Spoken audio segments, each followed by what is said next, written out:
भारत पाकिस्तान तणावात चीनची भूमिका असल्याचे 10 पुरावे समोर आले। चीनने पाकिस्तानला पुरवलेल्या क्षेपणास्त्रांचा भारताविरोधात वापर झाल्याचे समोर आले। ट्रम्प यांना मारण्यासाठी कोड 8647 जारी करण्यात आलेला होता। डोनाल्ड ट्रम्प यांच्या हत्येचा कट उघड झालाय। अमेरिकेची सिक्रेट सर्व्हिस आणि FBI कडून या संदर्भातला तपास सुरू आहे। FBIच्या एका माजी संचालकाने कट रचल्याचा संशय आहे।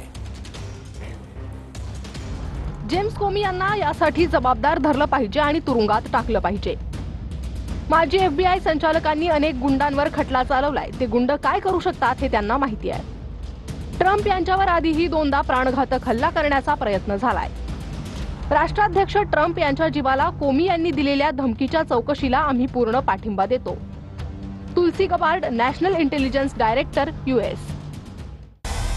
आज समुद्र किनाऱ्यावर फिरताना पाहिलेल्या काही शंखांचा फोटो पोस्ट केला होता। मला वाटलं की तो एक राजकीय संदेश असावा। मला कल्पना नव्हती की काही लोक त्या आकड्यांचा संबंध हिंसाचाराशी जोडतील। माझ्या मनात कधीच हे आलं नाही, मात्र मी कोणत्याही प्रकारच्या हिंसाचाराला विरोध करतो म्हणून मी पोस्ट काढून टाकली। जेम्स कोमी, FBI माजी संचालक। जेम्स कोमी यांनी राष्ट्राध्यक्ष ट्रम्प यांना उद्देशून केलेल्या सोशल मीडिया पोस्टची आम्हाला माहिती आहे।